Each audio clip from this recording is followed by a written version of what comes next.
دا راته ووایه چې کوم وخت بیمار شوی جي زما خو نن څلورمه ورځ ده. څلورمه. او څنګه د خوالې ته ته د خیر روان یې؟ ښه یم، اوس ګزاره ده ډېر. څه تکلیف خو ته نشته؟ نه، اوس ښه یم، ګزاره ده. دوايانې پرې نه ورکوې؟ هسپتال کې دوايانې نه وي، هر څه بس دوسه ده ډریپونه کې. السلام علیکم. وعلیکم السلام. څه نوم یې جي؟ زما نوم عزیز الله یې ډنګرام یم. جی عزیز الله، ډنګرام کې ته د بیماري راغلو د ډینګي دا کسک چل شو کته بهر دي چې ته تلې وي؟ جی بعد نه د ډنګرام کې راغلی. ها اسونه ورځ وې هسپتال کې؟ زما نن په هسپتال کې څلورمه جی حجي څنګه څه حواله وکړه؟ الحمدلله گزاره مې ډېره شوه، الله پاک لک شکر دی. جی گزاره مې شوې ده. جی دا خپل جوړ منیر خپل کړی ګو خجي ته راته شوی و دولت کوم ته به بیا ټیسټ وکړو. جی اوس په نیمه پلیټلیټ امام را خوشي وي، بیمار مو زیاته خوشي وي، بس په دولت کې بیا گزاره کړی دا 19000 28000 ته خدي. خجي ها وا لکه حواله محسوسوي. ها وا ها ادوان د هسپتال درکې؟ دا ورځ په بنیر کې ورو دا شیخ په تیزه روان ده، خاص کر په جوړ کې. جی او تمام خلک تباہ برباد کو. تاسو د مریض سره یې مریض سره یو خو په جوړ کې په بنیر کې لکه په هسپتال کې بډګر غټ هسپتال کې یې سګي سہولیات پکې نشته، د یو شی پکې نشته. جی او چل د کلر کو جو غرب وای سیدو ته ځای. جی او د لګي سہولیات برابر دي خیره. جی مریض گزاره کړی د خو هلته کې خلک ډېر خراب کو انتهایی. الحمدلله تاسو مریض د خراب پاسېدو نه د غسیب ته د خیر سره ان شاء الله زه به ټوټی شي. صحیح. جی سیدو هسپتال مطمئن یې؟ او جی ها حد مطمئن یې. تاسو ګورئ چې زمونږ نږدې دروند ملګری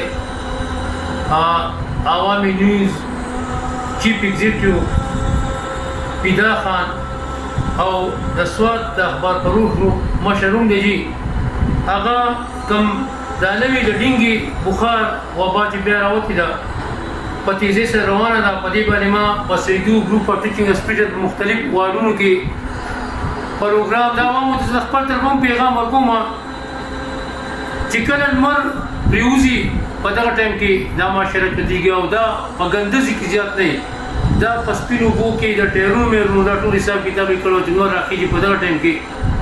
بل مطلب دا دغه ماشه چې یو کس وچې چې ډینګي هغه د دغه طبي ښکار شي نو بیا مطلب که دغه ماشه بیا بل وچې چې نو مطلب چې دغه شاندار د کس باندې کیني او بل کیني نو هغه ته هم دغه تبه خورېږي. راځم خپل د خوږ ملګري پیدا خان له پیدا خان تاسو په خپل پروګرامونه کوئ، تاسو سره زه پروګرامونه کوم، تاسو سره کېناستم، تاسو تپوس رالم، الله تعالی دې ښه کړه. پیدا خان تاسو باندې خبر خو کرونا وایرس یو دغه وبا پیدا شوې وه، څنګه په کنټرول کړه ګزاره وشوله، لیکن اوس چې دی اوس د بله یو وبا د ډینګي وایرس دغه شوې ده خپاره شوې ده په دې ملک کې. جی نو احتیاط خو پکار دی، خو لیکن د دې لپاره چې دی د کم په کور کې ولاړې اوبه چې په دې کې صابون دغه ملاوي نو هغه کې ودونه دغه نه کوي. اول چې هغې کې هلته خپل پنډي جوړېږي دا وایي ماشو دا راکړي. او بل دا خبره ده چې زموږ خو دا تبه سره دې سره تبه هم یو سینه هم خرابوي نو دا وایي اکثر یو نه بل ته دا وایرس څنګه چې دا کرونا دا شي انتقام دی. خو لیکن د دې تبې مونږ دا سختي وي سړی به بدن کمزوری د دې خو نور څه علاج نشته، خو دغه ټلیفون یې او دغه دوايي پهلړه ګولې دغه علاج دی. یا پرواکس او مطلب دغه ډریپ شو کمپیوټر ډریپونه ولګي سړی ولګي نو بیا دوايي. خو بل احتیاط دا دی چې لکه زیات ګرځېدل چې د دا نه ممنوع به لکه تبه کې ځان سره زیاتی کوي. پیدا خان څومره کسان جوړوي؟ ما تاسو ته خبره راځي کور کې څومره کسان زمونږ خو ټوټل چې دی 17 کسان زما سره ټوټل په دې وخت کې لکه د خپل کور کسان دا راته وایي پیدا خان چې مطلب تاسو ټول ټسټونه کړي دغه ټول پازیټیو راغلي دي؟ ټول هم دغه یو مرض کې دی.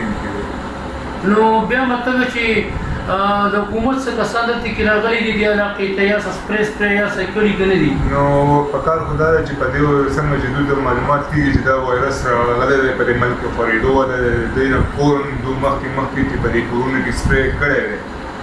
خو چې دا یو بیماری پیدا شي او یو مسله زیاته شي نو دوی ته بیا هم راشي لکه واقعي چې دا کار کوو په موږ په دې ملک کې راغلی اوس دې رقم کول غواړي دا خان درته وایي چې تاسو نه واوښه کې نور کسان چې کوم دی کورونو کې دا ته په چا راغلي د شته کسان ډېر پار یو کور کې چې نن سبا ګورئ که نه په دې مالک کې زما په خیال چې څلور پنځه کسان د کور نه دا په دې مرض کوي د یو کور نه د یو کور نه هغه مجبوراً هسپتالونو ته په دې ورځ کې په دې نشي تللی چې زیات خلک وایي چې په موږ ته اوس کرونا راغی نو په دې وجې دلته ټېسټونه میسټونه وکړي نو دغه یې راوځي لکه خرچه یې سوا ده خو لیکن موږ یې په خپل ځاني په دې مالو کې بیا علاجونه ملایي کتونکو پیدا خان جوړ لري تنګو منو خو لک شانتي حکومتي کم د هیلث یو ورکو دبليو ایچ او ولنه مطلب دا چې یو ریکوست هغه ته کومه چې هغه امدادي کوم کاروانی چې دی هغه کې د دې سره چې زموږ سره د سوات